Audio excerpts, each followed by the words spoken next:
Should we try? One.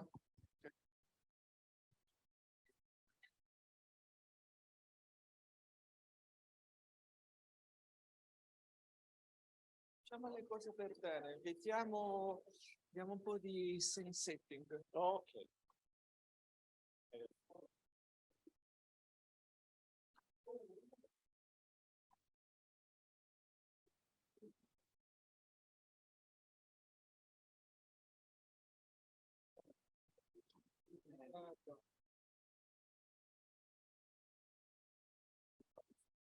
Ah, ok.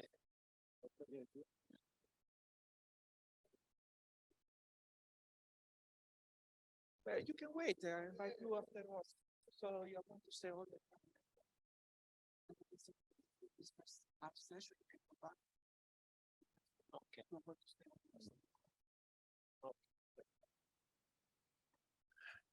Good morning, everybody. Let's wait a few minutes to see if somebody else is coming, and then we can start as soon as the door is closed.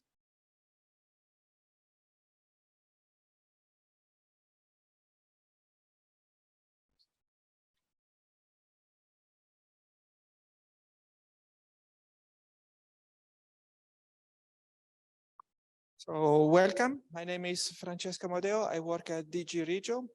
I work on administrative capacity, and this day I was very happy that two of my topics were always present. So capacity to manage EU funds, but also citizen participation, which are my topic of interest. But today I'm here to moderate this section. We have 4 speakers. So we will listen to the first 2 speakers. We will collect the questions, and then we will listen to the second 2 speakers, and we have questions with them. And then if we have time, we can have a final question for all the speakers together. So the first speakers that we'd like to invite to present is Francesco Prota. He's an associate professor of economics at the University of Bari, a research fellow at the National Research Center for Applied Economics Science. His main research interests include regional economics and international economic integration, development economics, public policy evaluation, and innovation economics. Today, they will present the result of an econometric spatial analysis of the impact of cohesion policy at NUTS2 level. And in this research, Francesco will share his conclusion on the relevance of geographical proximity and economic integration among regions. Francesco.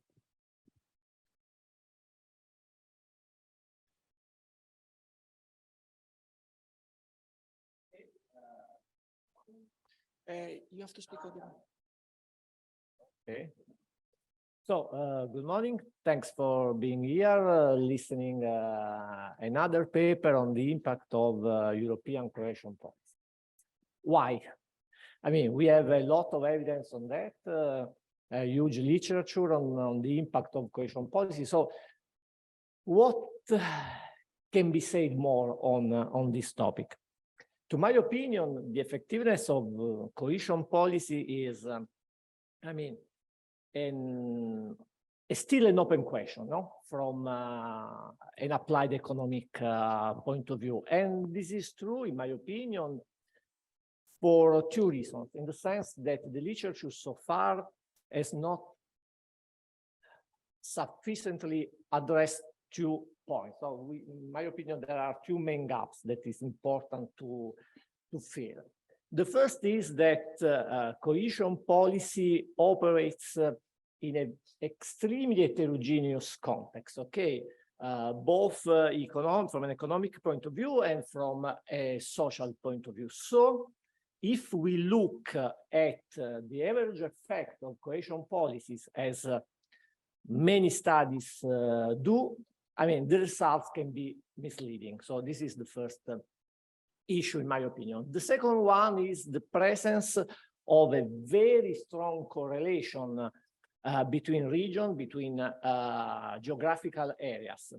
if you ignore the existence of this spatial spillover, your estimates are inaccurate, okay? So, I mean, if you want to understand exactly which are the benefits of these policies and how these benefits are, I mean, distributed among European regions, you need to take into account seriously the presence of this spatial spillover. So, which is the motivation of this paper? So, why another paper on this topic? We apply a novel methodology that allow us to perform a region-specific investigation. So at the end of the day, we do not have an average effect, just one coefficient, but we have 245 coefficients. So each a coefficient for each region. So this is a way to, I mean, accommodate this heterogeneity between European regions, and we do that in using an heterogeneous panel data model, okay? And we can accommodate the existence of this spatial dependence. Moreover, we are able to take into account the existence of this spatial spillover, and we are able to distinguish between spill-in and spill-out effect in an heterogeneous framework. So does this mean that we are able to know the benefit that the region receive from cohesion policy in other regions, expenditure in other regions, and how the expenditure of cohesion policies in our region can benefit the other region, okay? A second contribution that we think to, that our paper bring to the economic literature on that is a new measure of spatial dependence. To the best of our knowledge, this is the first paper to use this new measure of proximity, and we explicitly take into account the existence of economic linkages between regions. This measure is built upon the idea of the existence of production networks. I will say just more on this. Using this new measure of linkages between regions allow us to, I mean, overcome one of the main criticisms to spatial econometrics. So the idea that this model, I mean, use, I can say not, especially when we think about the W matrix, the spatial weight matrix, this is built in a mechanical fashion, rather than using a measure that is built on strong economic theory. What we do is exactly to build this measure and to have this firm foundation in economic theory. Global value chain is our reference in this respect. I can go fast on the data. Okay, we use this relatively new. There are other papers, of course, that are using this data set made available by European Commission. We have this very long, historical, long-term, regionalized annual EU expenditure data. Our panel is a balanced panel of 245 European regions from 2000 to 2018. This means that we can consider both new and old and new member states, and this implies that we can take into account the impact of external enlargement. Now that, as you know, has a strong impact on the allocation of structural funds among European regions.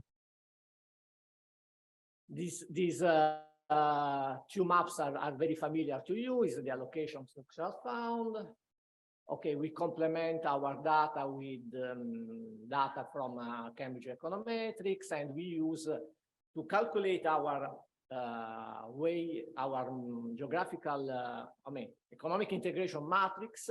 We use this input output data constructed at EU regional NUTS2 level, okay, by Joint Research Center, and in this way we can use now a proxy for economic proximity, okay, by means of this interregional trade in value added. using this bilateral trade in value added, so the idea behind the global value chain, give us these maps. I think it's almost clear. So, which is the main message from these maps? First of all, it seems to us that it's clear that there exists a west-east axis in these value-added flows, that there are very large cross-border bilateral production networks, also between regions that are very distant in terms of geographical distance and in different countries. And at the same time, we have this, what is in the literature has been called European manufacturing core, that comprises several regions between Germany, Italy, Poland, Czechia, and Hungary. So this is the main message we can have by using this connection. Okay, this is the equation we are going to estimate. Is a spatial autoregressive model. I can go fast on this. Of course, we use also the traditional measure of geographical proximities, but as I said before, this is I mean, the measure we prefer, because allow us not to take into account precisely the economic integration between European regions, and so the elements of our weight matrix are proportional to the value of bilateral value-added trade between each European regions. Okay. Main results. So in these two maps, we show the direct impact of the cohesion expenditure. So first of all, it's quite clear that the impact of this cohesion policy is highly heterogeneous between regions. There are some European regions that benefit more than others from cohesion expenditure. This level of heterogeneity we find also between less developed regions. So now, as you know, are the European region that receive a huge amount of funds under this policy. So it's heterogeneous at both the two levels. Okay, so what does it mean? Does it mean that we cannot rely on homogeneous model that estimates an average effect, because the general effect can be produced by a subset of regions. Okay, so it's not informative for economists, for policymakers.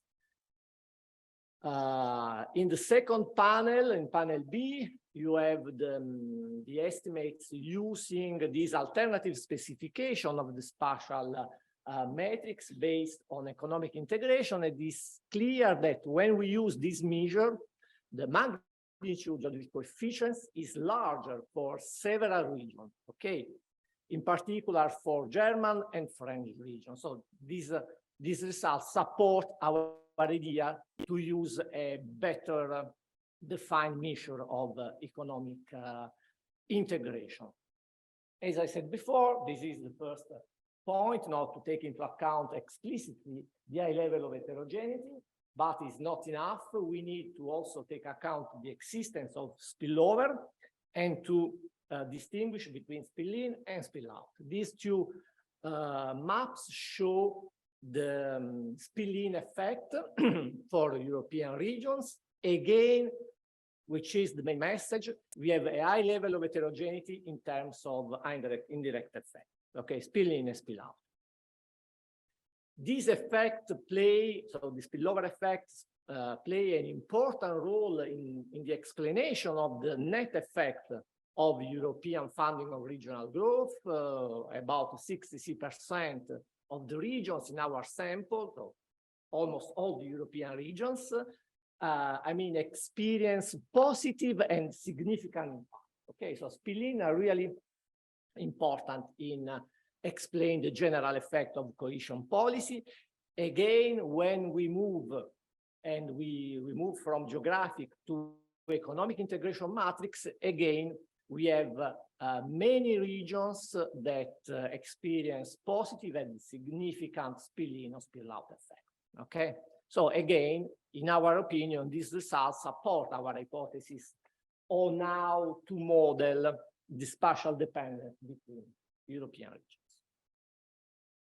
So, which are the main results? First of all, in the literature, several authors speak about the existence of this Central European manufacturing core, and in our work, we find that this region, the region in this manufacturing core, so they are well connected via global value chain, okay, experience significant spill-in impact.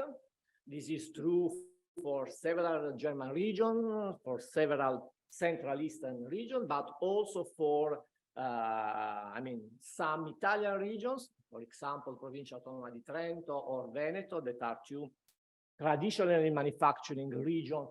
They are historically well connected with the German. Two minutes, okay? I think I'm almost finished.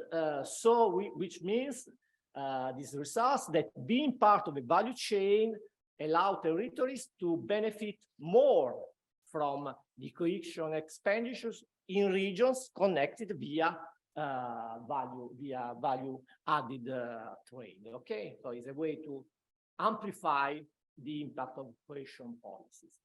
On the contrary, several regions from the south and several French regions are less capable of benefiting from cohesion expenditure in other regions.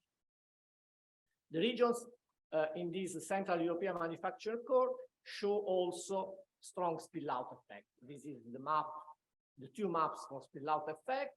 So I'm going to conclude with a very preliminary conclusion. So the impact of cohesion policy, while positive overall, of course, we estimate also an homogeneous model to compare, etc., is highly heterogeneous. So some European regions benefit more from this policy than others. Another thing that, in our opinion, is important, that the regions benefiting most are not concentrated in specific countries, okay, but are spread across member states. It's important to, take into account the role of spatial effects, because it allows us to shed new insight into the European convergence process.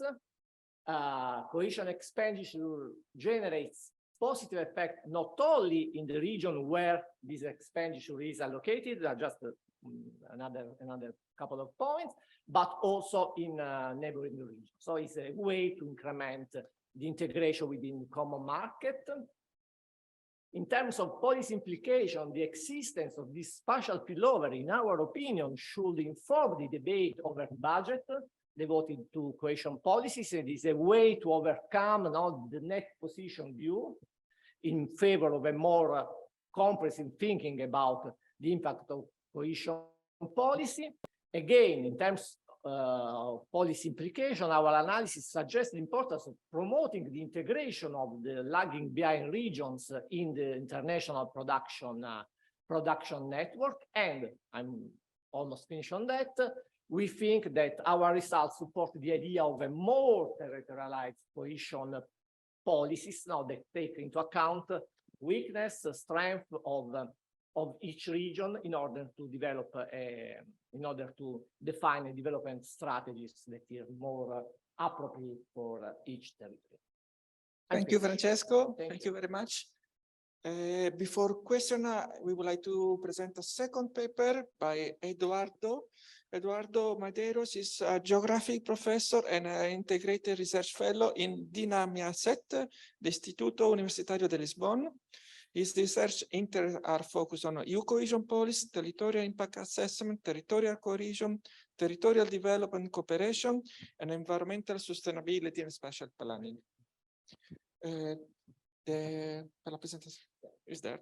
So today we present the result of application of the territorial impact assessment to the Portuguese program for environment, and they will, for do that, we will use in one all impact assessment platform. Eduardo. Yes, 50 thank you, minutes. Francesco. Exactly. So the main goal of this presentation is to try to present the results of an ongoing project that I'm being coordinating during this year. With the main goal to create an all-in-one platform, online platform that can assess and facilitate the monitoring and evaluation of impacts of projects, policies, programs, strategies at all territorial levels that you want to evaluate, from local to European, but also in all policy evaluation phases, from ex ante to ex post, and in the analytical dimensions that you want to assess. So it's something that I know the Commission is looking for many years, and I'm working with the Committee of the Regions in these territorial impact assessment methodologies.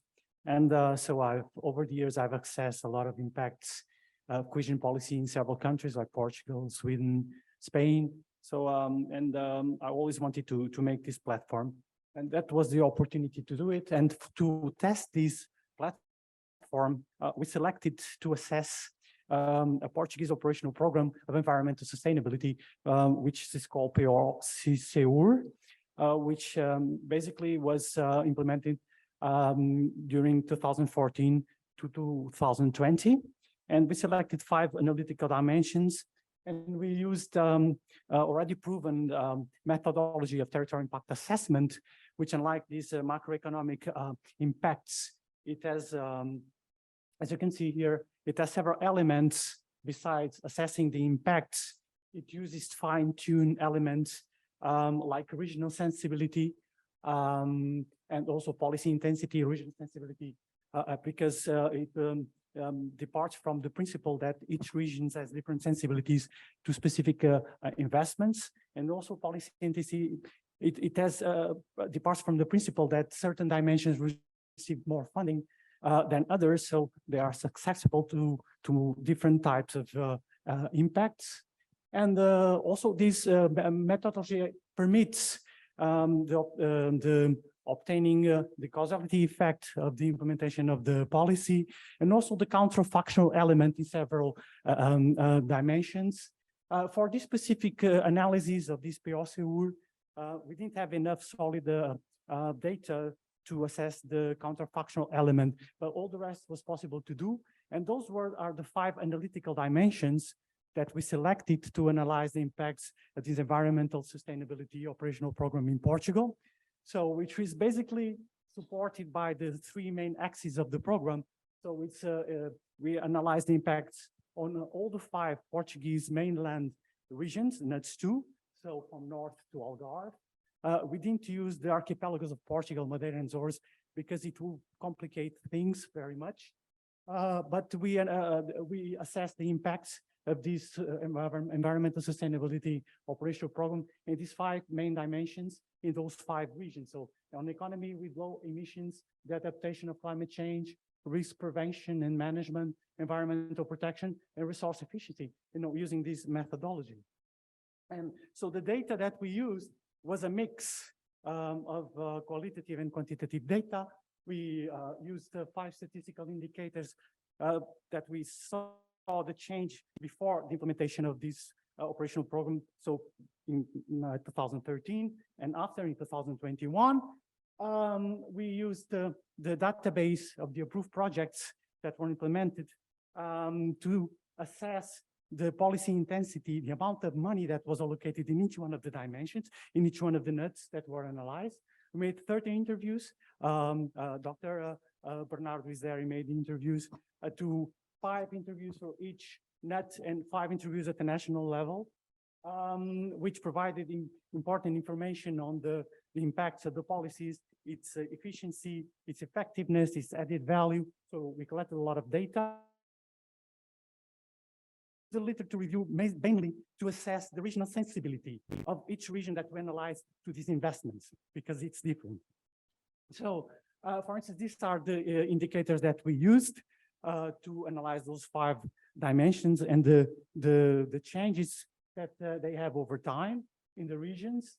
Those are the distribution of funding for each one of the analytical dimensions. As you can see here, there's quite a difference between the amount of money, around 52%, for instance, in the north of Portugal in the resource efficiency, and only 5% in the economy of low emissions. And this is just an example of one of the analysis that was made of the regional sensibility of these investments in all these dimensions, in all these regions. So it was based on literature review. And those are the results. As you can see here, this analysis and this methodology permits for you to see the impacts in each one of these dimensions, in each one of the 5 Portuguese NUTS2 mainland. In overall terms, you can see here that this is the matrix of the methodology that we used. And you see here the scales of the impacts. It goes from +4, very significant positive impacts, -4, very significant negative impacts. The overall impact in Portugal, and this is the average for Portugal, and we have this matrix for each one of the NUTS2, it gives 1.2. So main conclusion, the impacts of the PO-SEUR are actually positive, but relatively low. So unlike what my colleague yesterday, Professor John Bartle said, that the Commission and the cohesion policy has solved the problem of efficiency, it's completely wrong. There is a lot of problems when it comes to efficiency and implementation of cohesion policy, even today. And I made this analysis for Portugal, for Spain, and in Portugal and Spain, it's still very low, this efficiency. You can see for each one of the dimensions that, for instance, the economy with low dimensions is actually very low impact, positive, but very low. Unlike, for instance, the relatively moderate impact on the adaptation of climate. So there are differences in all regions. The North region was the one with better positive impacts. The Alentejo region was the one with less positive impacts. So we created this platform, which I have to go to the computer to show because I need to press the links. So the platform is available online in a website, and it has already a lot of data to show that it can be used to present the impacts of policies in several territorial dimensions. This is the example for the cross-border cooperation areas in Europe. When I have an example of the ex-ante impacts of the current Interreg, the Interreg 5A, so cross-border cooperation, in 2 dimensions, the territorial capital and the barrier effect dimension. So you can zoom this. Okay, and it's here. Okay, so you can see the impacts if you cross over each region. You see more or less the impacts on the panel.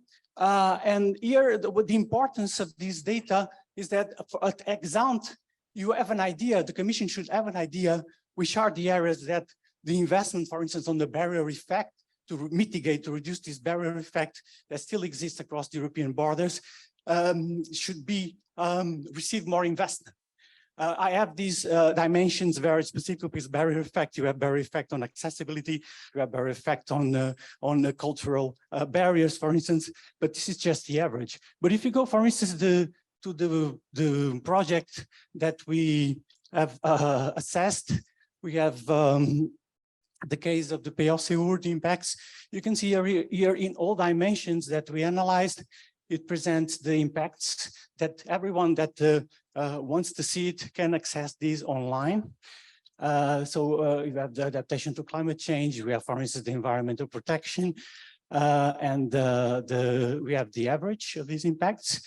Also, we show the possibility to use these impacts at the urban level. This is an example of the exposed impacts of a specific urban development plan. This is for Lisbon, this is the Lisbon parishes. So for each one of these parishes, we can assess the impacts in the main axis of development of this strategy to get more people, more employment, or more city. We can have an idea of the impacts by using this platform. And finally, we can show another dimension, territorial dimension, which is, for instance, the impacts of the Ukrainian war in the Portuguese municipalities in also several different dimensions. This is also example.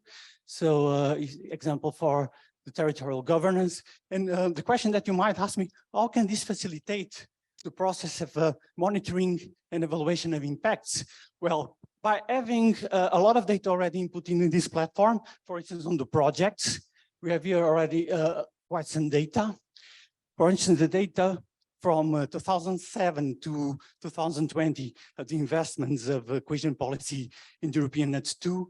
We have data that allows us to automatically incorporate in the methodology the amount, the percentage of investment in each one of the dimensions that we are evaluating. So in percentage, we can do this automatically. We have this example also for the Portuguese 22 framework investment per municipality. As you can see here, unfortunately, the amount of money, the majority of the money that is being put in Portuguese municipalities in the current cohesion policy framework is in the richer areas of Porto and Lisbon, which it should not be, it should be the other way around. But this allows us to obtain data to facilitate the implementation of the methodology that is used to assess the impacts. We also have 2 minutes. Yes, I will finish just to show also the possibility that we have already incorporated some aggregated indicators of statistical indicators, for instance, to assess a very difficult concept, which is territorial cohesion. We can use this data to see, for instance, the changes in territorial cohesion trends in the Portuguese NUTS 3. For instance, in other dimensions, like, for instance, the environmental sustainability. And we also have this data for the European NUTS 2 to see the territorial cohesion trends in the last 2 decades in Europe.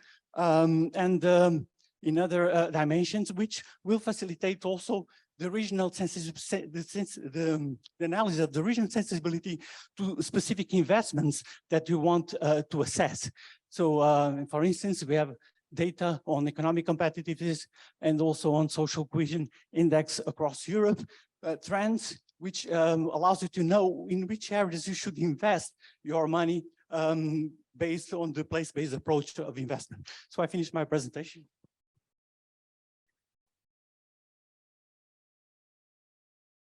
Thank you to our 2 speakers. So we have 10 minutes for questions. So please raise your hand, introduce yourself, and I'll give you the floor. Questions? Please. Yes. Michael Woods, I'm Recife University, and I have a question to Francesco. It was a very interesting presentation, and there were some overlaps with some analysis we did in the Imagine project with Pedro Posteloni in Chieta Pescara, and you went further. And what I'm interested in is how do your findings about the importance of the value added translate into policy recommendations about how cohesion policy might be developed? How do you actually build those relationships into policy? What might it look like, which is different to how it is now?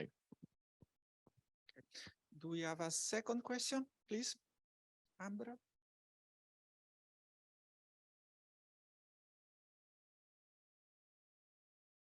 Yeah, hi, thank you very much. My name is Anne, and I work for the Vienna Institute for International Economic Studies. I would have 2 questions. The one to Francesco, a very easy one, actually. If you could maybe say again the difference between spill-in and spill-out effects. I understand it's broadly linked to indirect spillover effects, but maybe the difference again, the distinction.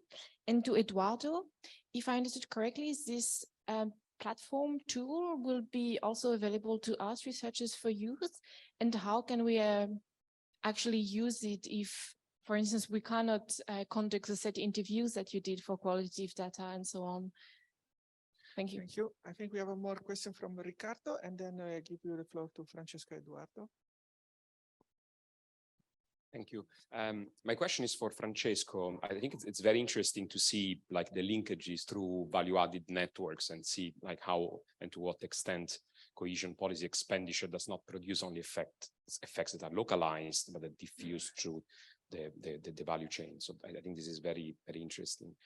I was wondering if you had the chance also to look at the composition of expenditure and see, for example, like what type of development axes in cohesion policy are more likely, more prone to generate spill-in and spill-out effects, and how and to what extent you could also look at movers. So seeing like if we had examples of regions that because of changes in expenditure or because of changes in eligibility have been able to like change their position in these like value-added networks because of cohesion policy. So rather than giving the structure for granted, like if there is a way in which we could capture how cohesion policy can affect. So while space is sort of given, is exogenous, I was wondering how, if there is a way in which one could capture how and to what extent cohesion policy might have contributed to the to changes in this like supply chain and value-added networks, improving the position, in particular with reference to the less developed regions in these networks. Thank you. Yes.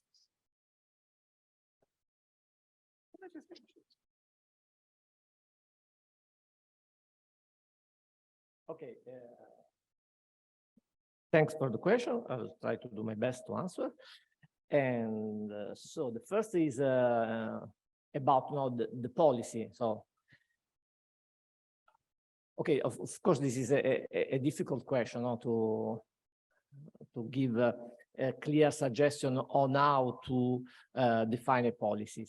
I mean, in my opinion, no, this analysis suggests the idea that you need, I mean, a sort of flexible policy, in the sense that it's difficult to think that that you can give the same guideline, for all the European region and to say, okay, you have to spend 30% on this, 50% on this, and so on.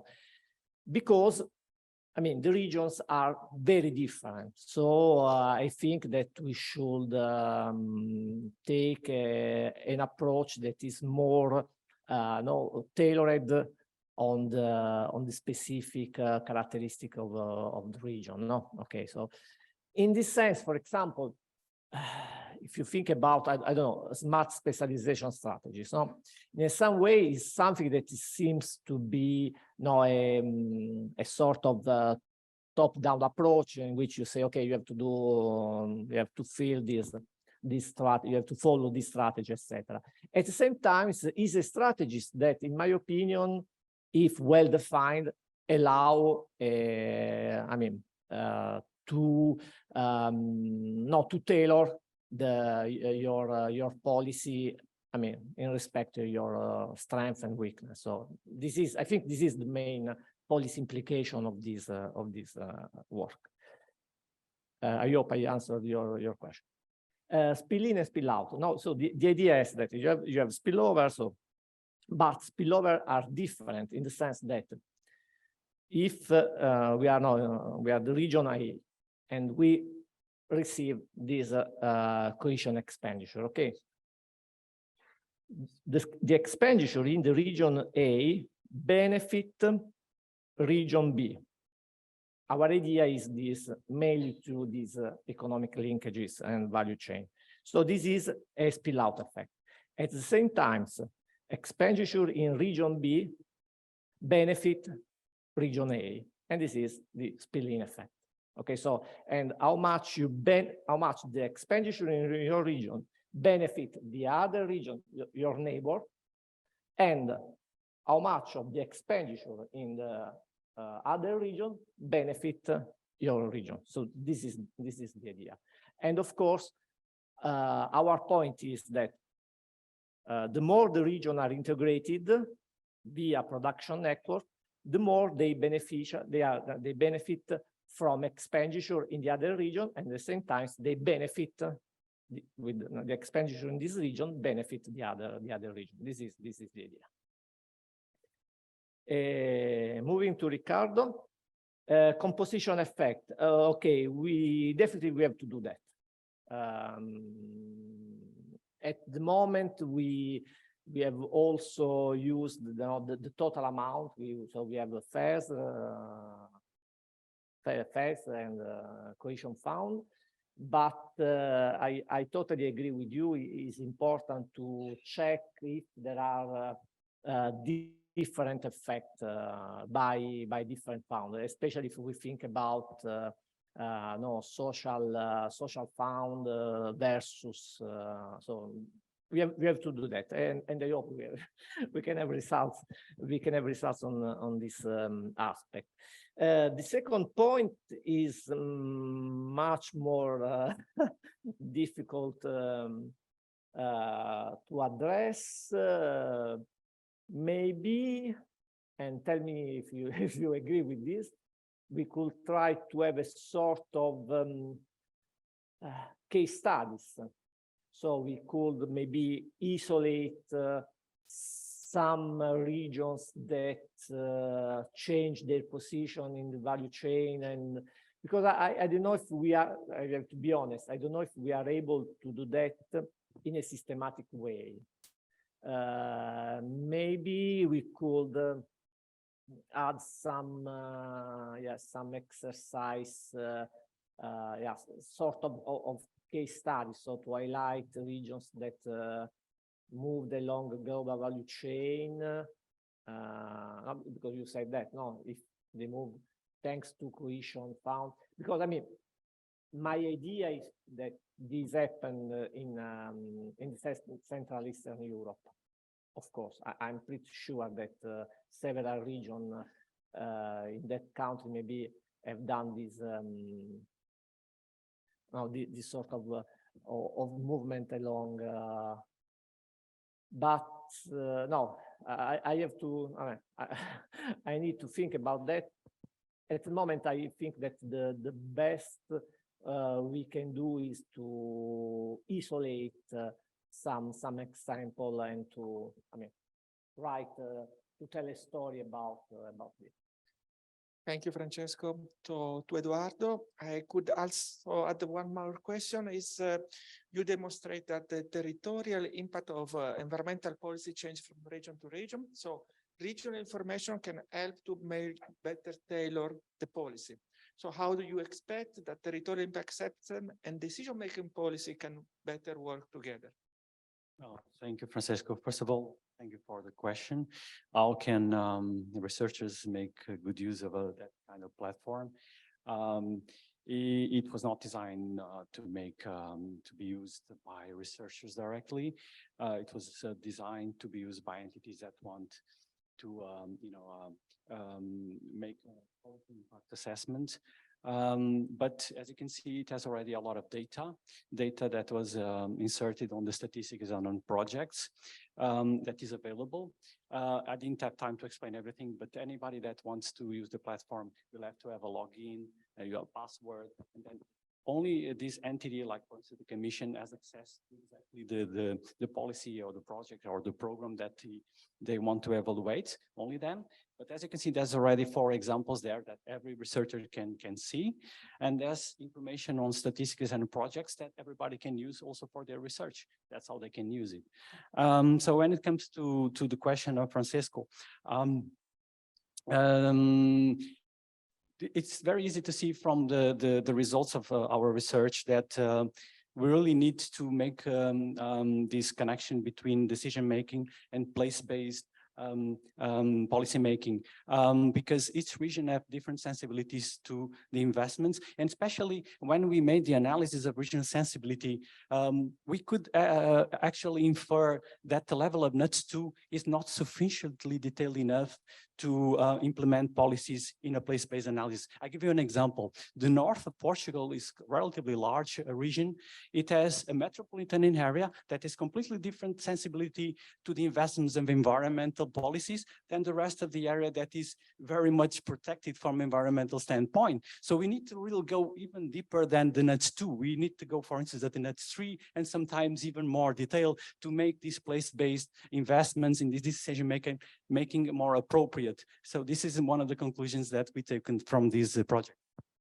Thank you, Eduardo. Thank you, Francesco. We are now moving to the next two speakers. We heard so far about the regional impact of cohesion policy. Now I invite Martin and Yaksa to come.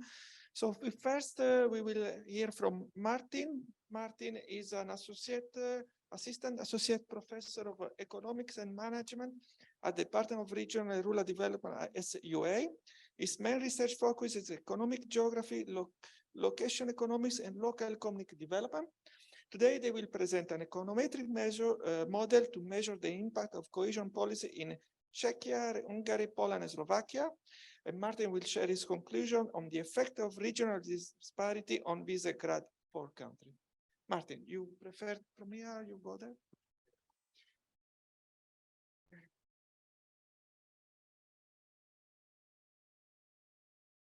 Okay, dear guests, thank you very much. So I'm going to speak about the results and outputs of cohesion policy implemented in V4 countries.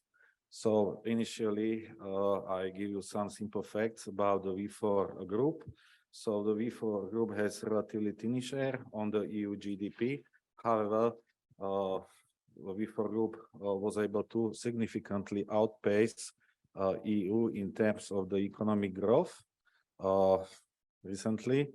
And in terms of GDP per capita, the regional leader is Czechia, followed by Slovakia, Hungary, and Poland.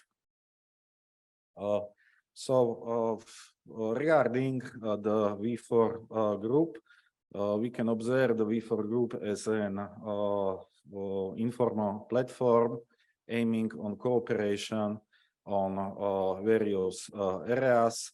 Also, the V4 group try to align on interest and policies toward the EU.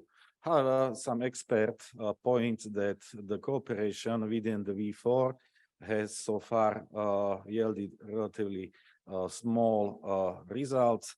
Another experts point that there are so far at least 3 areas of cooperation within the V4 group toward the EU. The V4 countries tend to support further EU enlargement, especially about countries of Eastern and Southeastern Europe. Then also they, as was said before, they try to align interests toward the EU. And also V4 group in generally share common vision about regional and cohesion policy, since they are still net recipients of funds.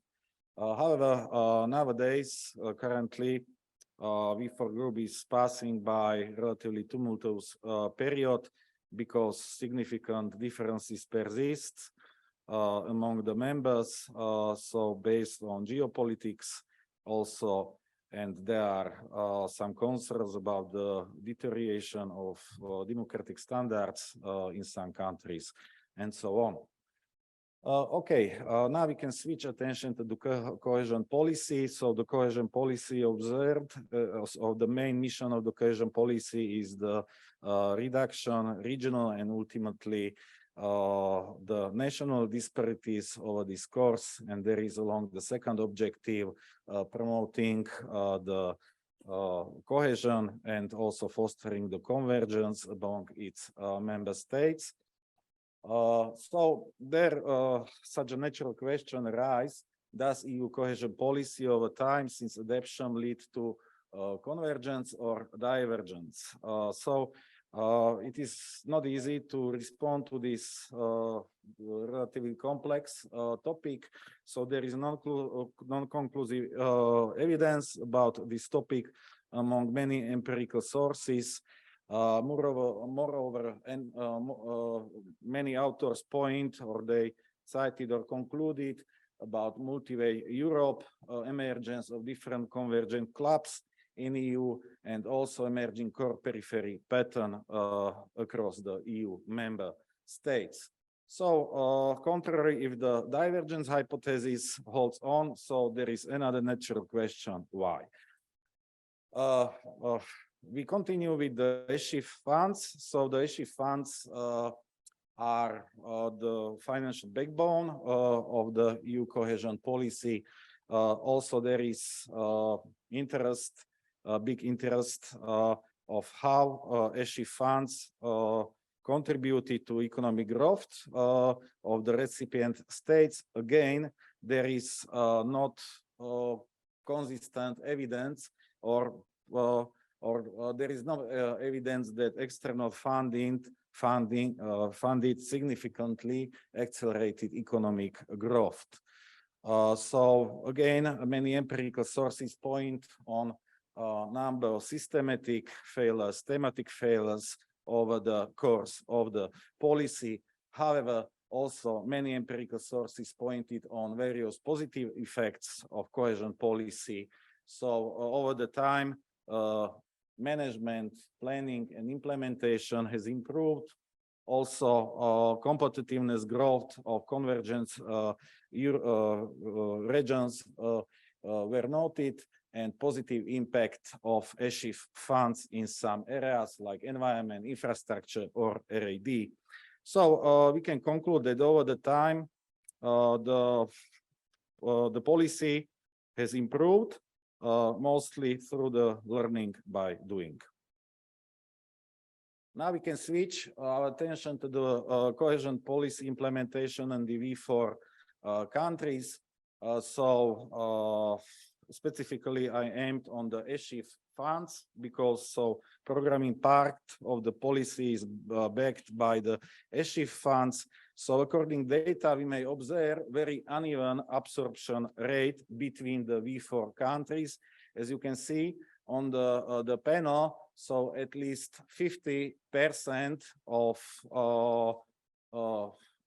total funds or absorbed funds entirely by V4 group was devoted by the Poland, followed by the Hungary, Czechia, and finally Slovakia. Slovakia also lags mostly in terms total absorption rate up to date. However, on the other side, we might observe very or rather even absorption rate between the regions. So as you can see on the panel, so average contribution of ESHIF funds per region is around the 3%, and the probability distribution of ESHIF funds follows log normal distribution, what is right-scale distribution close to the normal distribution. Okay, now we can switch to the economic growth and contribution to the economic growth of the V4 countries. So we are coming out, or we are using the standard neoclassic economic growth model with standard two-factor Cobb-Douglas production function. However, empirics showed that the assumption about linear homogeneous production functions is infeasible. So therefore, adjusted production function became with possible increasing returns of scale. So moreover, very often times, Cobb-Douglas function is used in expanded form while cross coefficients are restricted. So this equation, in this equation, the vector Z represents vector of the variables which are growth determinants outside of the Solow original theory. For our research purposes, we combine cross-sectional data per region on NUTS2 level and time periods, resulting to econometric panel model. at least we have three options, depending on modeling the heterogeneity. So after the assessment, we decided to go ahead with fixed effect model. So in this case, the slopes are the same for each countries, and the heterogeneity is modeled through the individual, or in our case, country effects. The vector of the variables, we used all variables expressed as differences in logarithms. So the dependent variable GDP per employee and vector of independent variables, disposable income of households, ESHIF payments, investment in gross fixed capital formation, RAD, expenditure, and employment. Initially, we checked some properties of the variables. So according to the table, we can consider there as covariance stationary. Now here we have the results of the model. So according to the model, most of the variables showed they are statistically significant. However, except the RAD, and also in case of the individual effect, just Slovakia and Poland became statistically significant. However, when we check an additional properties of the model, the Welsh test statistics showed that differences in growth rates between the states are meaningful.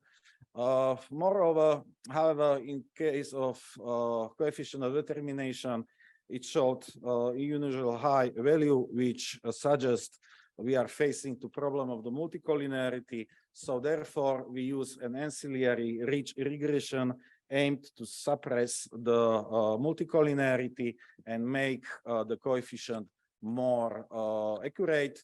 So according to these results, RAD became statistically significant. However, individual country effects proved inconclusive.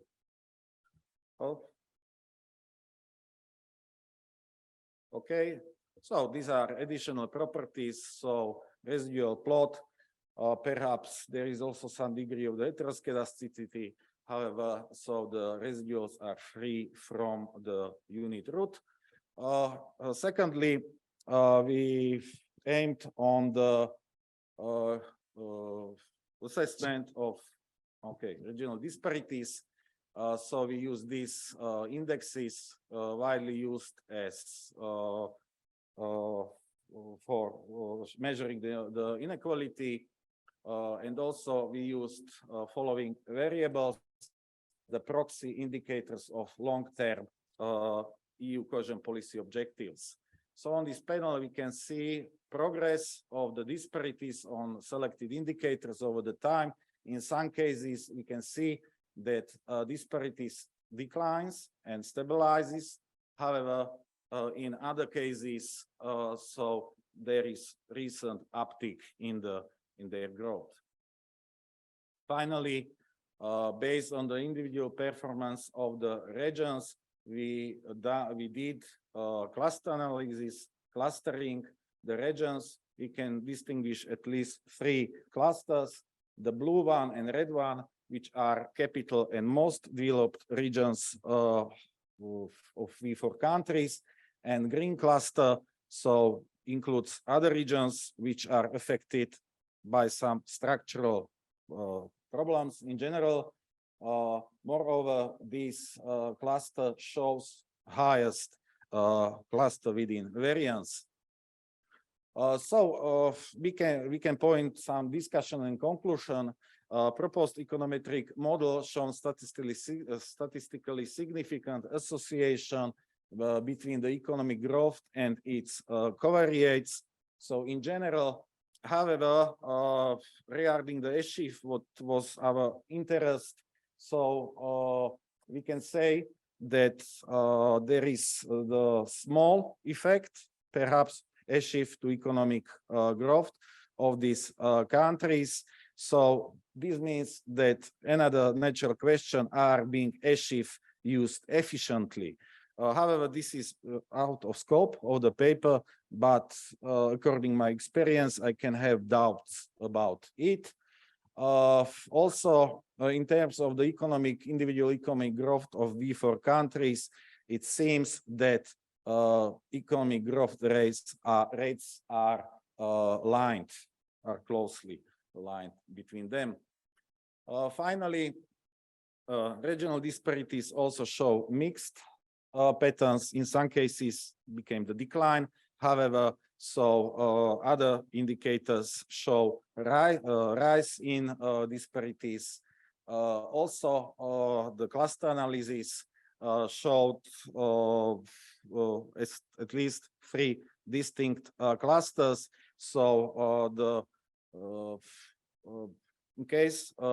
in this case, localization and structural patterns also condition cluster composition and also moderates the economic or regional disparities.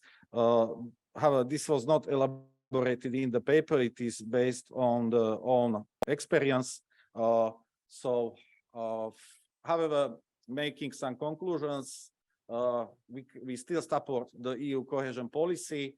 However, the efficiently use of the ESHI funds is crucial. So the proper programming, management, and execution through its tools is the basic. So now ITI is another attempt to tune the EU cohesion policy.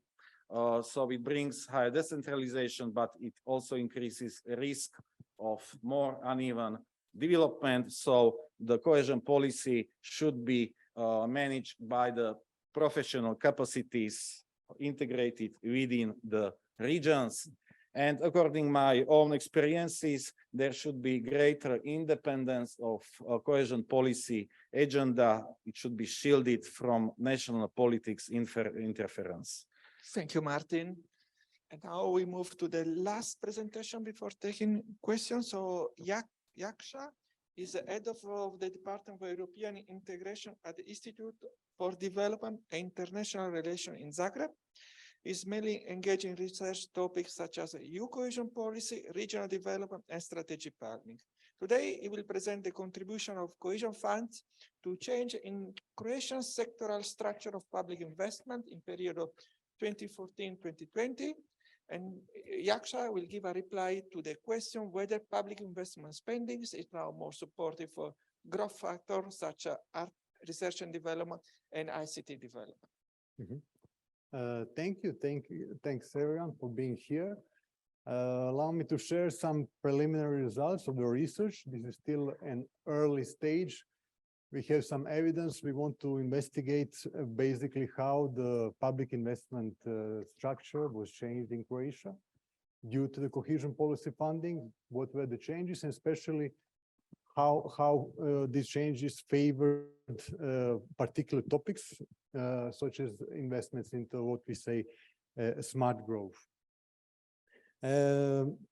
So basically here the main information, just to say that the data for the research were mainly collected from the national statistical sources. The good thing is that our National Statistical Bureau collects data on public expenditures into fixed assets based on the source of funding. So we can distinguish the EU funding out of the, let's say, external or the national funding. So the EU versus national funding.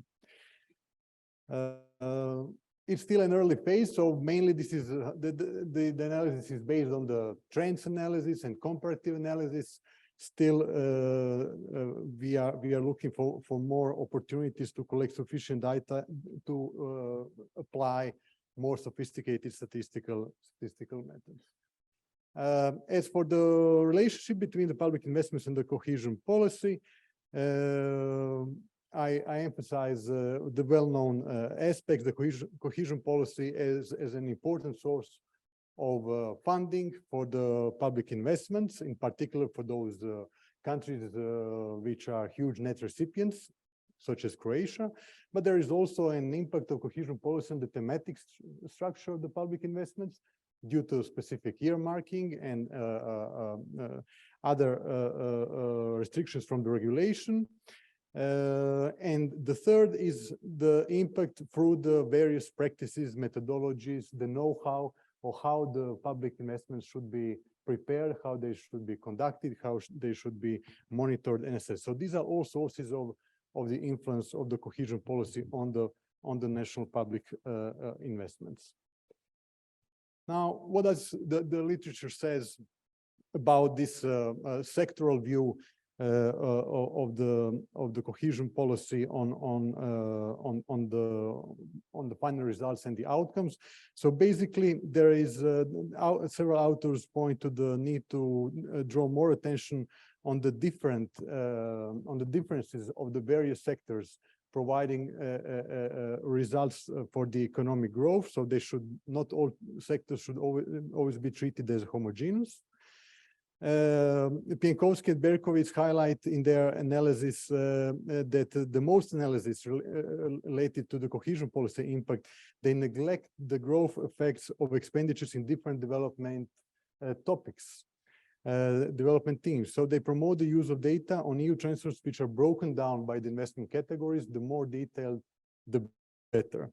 And there is a recent paper from Scotty and others, which applied various econometric methods to assess the effect of sectoral spending of structural and cohesion funds on the growth in 2007-2014, and they clearly show the differences in the contribution to the growth for different sectors. And there is an interesting also papers from Medved Balint 2018, who compare spending preferences of structural and cohesion funds in Eastern member states, in the Southern member states, and shows that there is for 2 periods, and shows how strong is this dominance of the investments into physical infrastructure, such as transport, energy, and environment, and pleas for more investments into the especially into the R&D, so into the factors which contribute to the long-term economic growth. And so there was the issue, okay, what is the case of Croatia? It's not very visible, the second graph, but never mind. So the case of Croatia is as the most recent new member state. Of course, you can imagine that the impact of the EU funding was significant, given the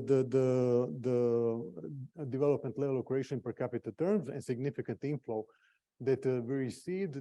There is, data show that the cash inflow from the ESI funds were on average level of 1.7, and it's increasing. So this is the average for the whole period. But now yearly rates are already over 2 and closing to the 3%. So it's really a very substantial effect of those transfers. But what is important is whether these transfers have affected the domestic public spending, in terms that they have been substituted by the EU funding. And what we see here from the graph, that from 2014 to 2020, despite the significant increase of the expenditures, these are expenditures on the fixed assets, so not all, but only those on fixed assets. So the rise of expenditure from EU did not reduce the national public spending, so there was an additionality effect. So this is the general picture, and what we see that EU funding, this is this second slide, the structure of the EU funding investments onto fixed assets involves many various sectors. So this is then again expected given the heterogeneity of the thematic objectives which are promoted by the cohesion policy. So all those sectors can be found here. Still, when you use the NAICS classification of investments, then it seems that the public administration is still the major, let's say, recipient or the beneficiary of those investments into fixed assets. But then there is, of course, water and waste management sector. There is transport sector. Okay.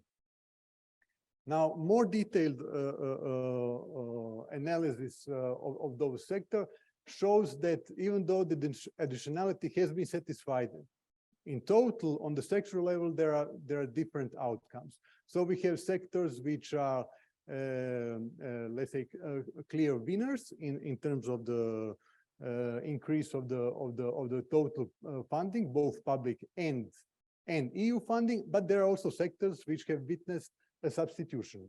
So where the national funding was reduced and the EU funding was actually introduced. So you see here the green ones, they are winners in the sense that their share before the accession and after the accession now it's increased. So they are the winners. They received more funding in total, but they also received more funding both from the public investments, domestic sources, and from the EU funds.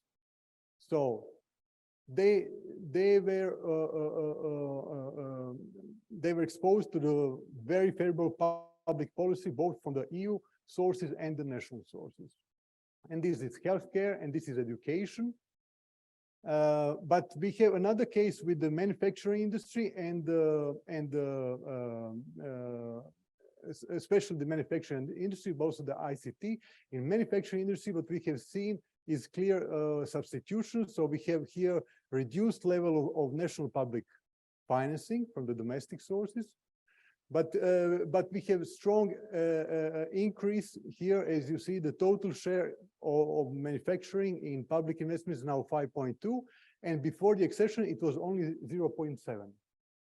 So it's a huge increase, and this is absolutely related to the availability of the EU funding. So we have different outcomes in terms of the national co-financing and the national support for different sectors. Of course, one of the biggest beneficiary group of the EU funding is the business sector, and the statistics on state aid shows very clearly, how the development of that use of EU funds in business sector, how it looked like. You can see here that there is a strong increase in state aid in general. But not only in terms of the size of the funding, which is expected, but also in terms of the mix of the state aid. So here you can see before the accession, the dominance. This orange area here is aid for SME. So basically, more than 80% of the whole state aid in Croatia was for the SMEs. But after the accession, the things were changed drastically. The SMEs remain one of the major recipients of the state aid.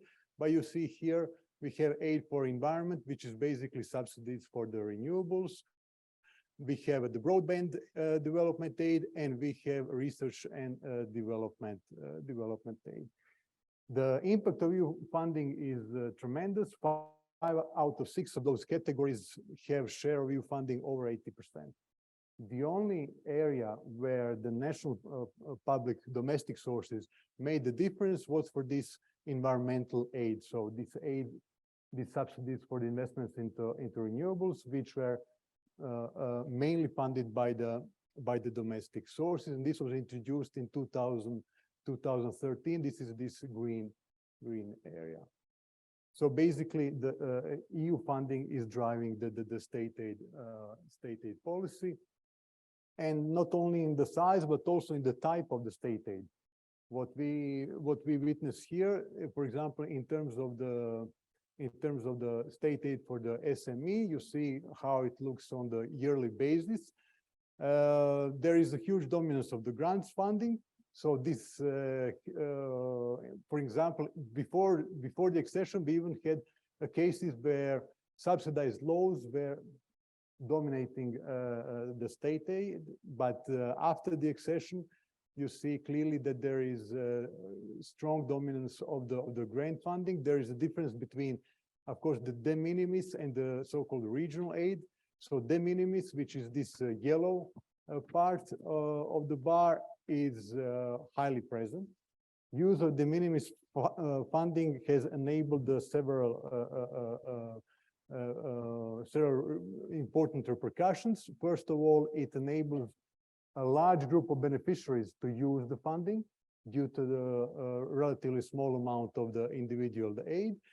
But even with this reduced level of funding, what we have witnessed when we compared the funding per beneficiary before the accession, after the accession, still it was like 9 times bigger. So the average grant for the SME, for example, before the accession and after the accession, 9 times difference. Even though there is a widespread use of the de minimis aid. And the biggest change in the structure was in case of the aid for R&D. So this is this lower graph, where we have seen complete reversal from the tax relief being the most important type of aid before the accession. After the accession, it's the grants, and this is again the repercussion of the use of the ESI funds. So, and you can see how much was the increase, especially in these last couple of years. It was really very strong difference. Okay, then we move to the analysis of this thematic, the spending strategy of Croatia with other similar EU countries. We have chosen 5 countries. Here you see Slovenia, Slovak Republic, Hungary, Romania, and Bulgaria. Croatia is pretty much similar with the spending strategy of those countries. There are, of course, some differences. Like here's the share for environment. This is the repercussion of the past, or the lack of the past investment policy by the national funding, and the need to fulfill very demanding directives. But you see here for the smart growth, it's not so bad. Okay, of course, there's difference with Slovenia, which is the best performing peer country. But then again, in comparison with other countries, Croatia stands rather well. And Croatia stands rather well when we use this similarity index with the EU average thematic spending structure. So it's very close. So we correlated with the GDP per capita. So Croatian similarity index really resonates its GDP per capita. Some other countries have exceptions. So for example, Slovak Republic resonates least. The thematic structure of the investments, its position on the GDP per capita. And then we try to see, okay, what was the mobilization force of the EU funding? So how much was totally of the funding decided, the size of the decided funding in comparison to the ERDF and cohesion fund allocation. So this includes both national and EU sources. So you can see how the mobilization was strong in different thematic areas. So this is thematic objective number 1. This is number 3, number 4, number 6, number 7. Those 5 are the largest in terms of the expenditures. So we can see, for example, here case of Slovenia, which mobilized really significant amount of funding, almost 65% more funding, total funding for the research and innovation due to the national co-financing. So national co-financing was extreme. In Croatia, you see here, Croatia has mobilized most funding for the TO6, so almost twice than the allocation from the EU funds. And this is actually a big issue and big problem. The difference between those 2 approaches is that in Slovenia, the results of this mobilization was excellent absorption. What they have seen that there are many good companies with very good projects. There is an excellent response rate on the public calls, and they added additional national co-financing. Here, this over-contracting was actually an attempt of Croatia's authority how to respond on the low absorption. Many projects got stuck, and they keep contracting on, so that there is at least some kind of absorption. So you contract more and more, and then you try to move your absorption. So this is another type of the situation. And so here you can see. Yeah, okay, I'm finishing. So this is just more detailed analysis of the results in terms of the research and innovation, where you see that here is Slovenia. They managed to achieve high absorption and a high share in total investments, while Croatia is here. So this is the distance between Croatia and best performing countries.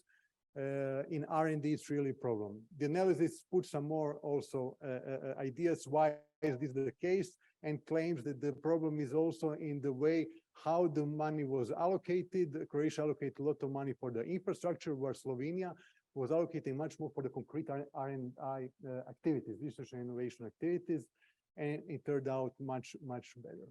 So just to conclude, basically, I will just point out to this mobilization effect of the cohesion policy. So this over-contracting practice can become a real problem if it becomes an input for the new programming. So if we want to deal with the problem of over-contracting by moving those projects, by phasing them to the new perspective, we are actually potentially crowding out other thematic areas from receiving more funds. The idea with the national co-financing basically is invest more in those sectors which are strategic importance and where you see that there is absorption capacity. Do not go with the national co-financing there where basically you are trying to save the EU funding due to problems with absorption rates. Here are some additional questions, but time is up, so Thank you, I Yaksha. can close here. Thank you, Yaksha. I open the floor now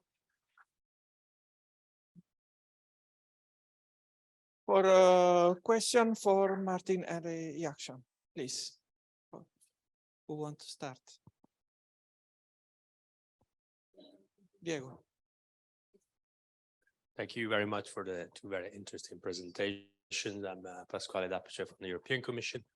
I have a question about the first one, but I would also like to hear the view of the second presentation, because it's extremely interesting, because I looked myself a little bit on the concept of additionality in the past, and I always found it extremely difficult to assess.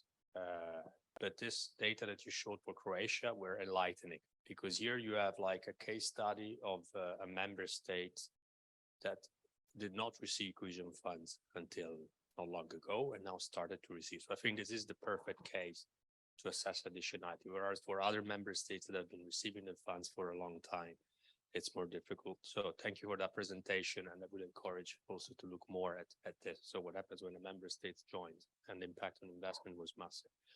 But on the first one, which is somehow related to this, if I understand correctly, which was also extremely interesting, looking at the Visegrad countries as a whole, a little bit of history, and the policy certainly has played an enormous role. But what I see from the result of the regression is that the impact on GDP growth is there, but it's fairly small once you take into account all the other factors that can influence GDP growth.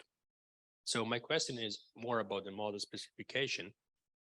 So it's whether, looking at the impact of cohesion on year GDP growth is the right question. Because in principle, the objective of the policy is to increase the growth rate of the economy over time. So it might take a few years before this structural transformation take time. So if you just look at the impact of spending in 1 year on GDP growth in the same year, you might perhaps miss this. But maybe if you look at the longer time horizon, you see how GDP growth evolves over a longer number of years before and after treatment, so to speak, then you might have perhaps a different result. And the next point is that what is also important is the impact on GDP level, not just year-on-year growth. And maybe, here, one would present that, which is also the key indicator and the rationale for the policy. It's also to have a convergence in living standards, and that's mostly GDP level. So what would be useful to see also, and this is, something that I also see lacking in a lot of literature. It's also, both not only year-on-year change, but also the impact on level. And that would perhaps give a bit of a broader overview of what the policy has achieved. But so this is a number of reflections, and maybe, I don't know if you have some comment on that. Thank you. There are more questions from the room, from the audience? Okay, before giving the floor, if I can compliment, I was just to ask to Martin, because you said that there is a small contribution. There is the issue of the efficiency, also the independence. So how do you see that cohesion policy can complement and support growth in the V4 countries? And to Jaksa, I would like to give also the opportunity to complement what they were saying about what lesson we have learned from this sectoral impact of cohesion policy and what you see as a future challenge. So I will start.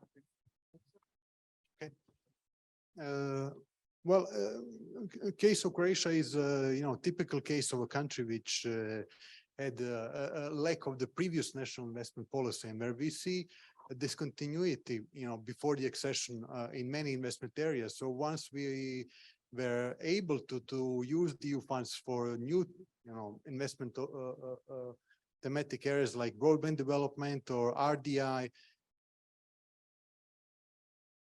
we got stuck into the problems. And even in those sectors like water and waste management, we faced serious problems. And the problem of those problems is they have a direct impact on the budget planning and the use of the domestic sources. So, and this is becoming a problem. So we are coming in a situation where this large mass of infrastructure projects, which were not finished on time, and with the use of the EU funds, we'll have to find another source. And this will be, this will mean that we'll have to invest our own money, and this will mean crowding out other possibilities. This means that we won't be able, for example, to support SMEs, innovative SMEs on a public calls where you have a demand for funding, which is 2 or 3 times higher than the allocation provided. So the best case scenario is that in such situations, the country uses its own funding to complement the EU funding, and every quality project gets the funding. This is the point. We are in a situation in Croatia that in some sectors, quality projects don't receive funding because there is no, let's say, this additional national funding. Yeah? But it is reserved for those problematic areas where you have to find how to complete the financing construction. Thank you very much.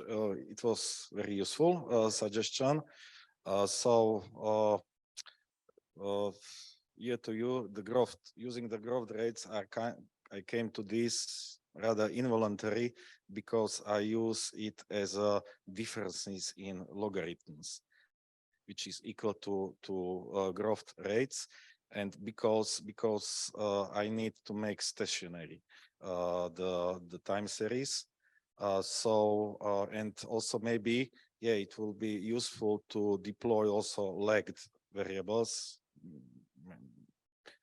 lagged growth rates variable or so on. However, okay, yeah, it is another option. However, okay, there is, I faced to multicollinearity, so therefore there will be another maybe problem. So, but yes, every model and also this model can have some upgrade and making to tune the results.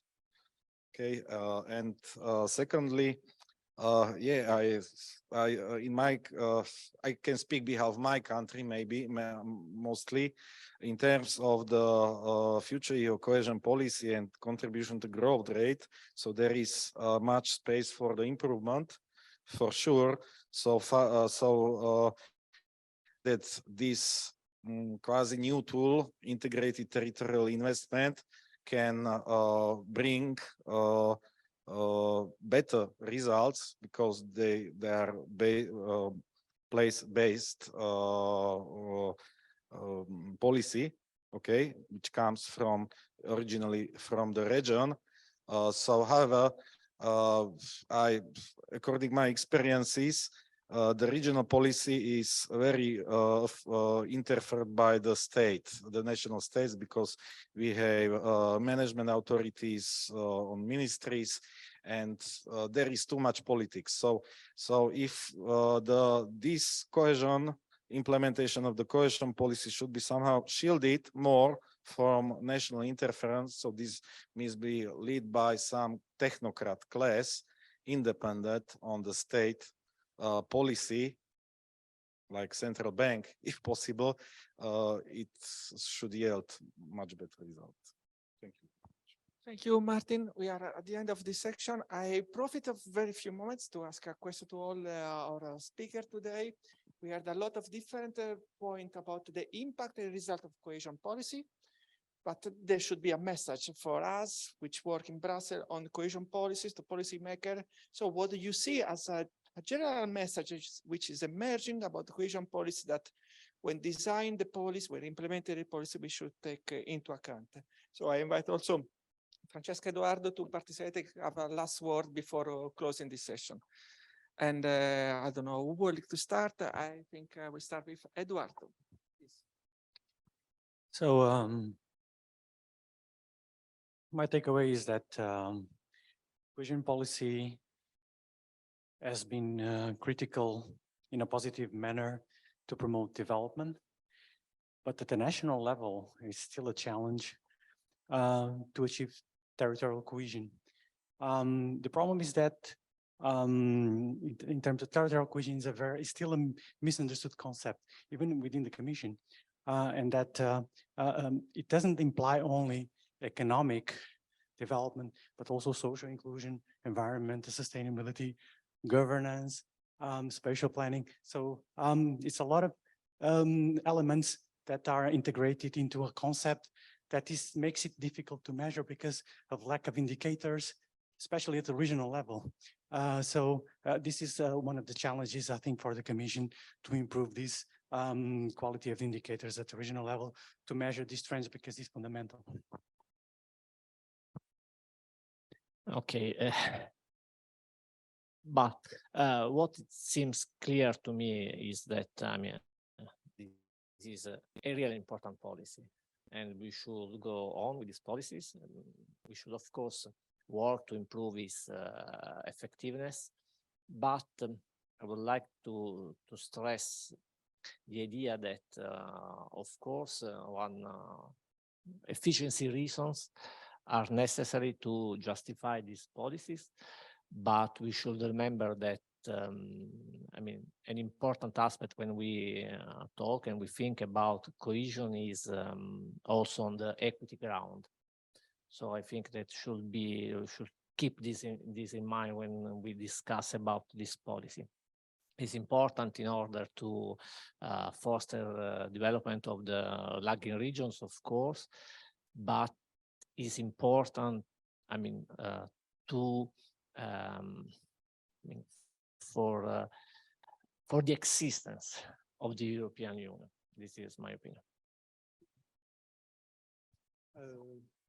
I can only repeat the basic message, which is that managing authorities and the European Commission should constantly look on the absorption capacity for different topics. And there should be some kind of a flexibility built in, which will, reward the situation where the excess of the capacity is, let's say, in favor of the growth elements. So, let's not have the public calls where you have high quality projects in RDI which are not financed by the cohesion policy. Yeah?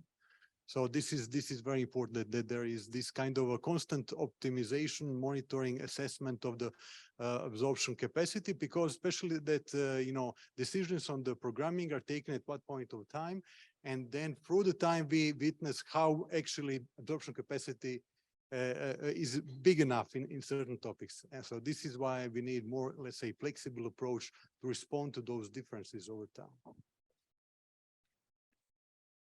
Thank you. I am strong supporter of the cohesion policy, and why? Because the cohesion policy means the given opportunity for the regions to develop, and there are people in these regions, and these people, they get opportunity to catch up or to harness the development and develop it further. So for this it is for people, and so however the opportunities should not be squandered. So this is important to say. Thank you.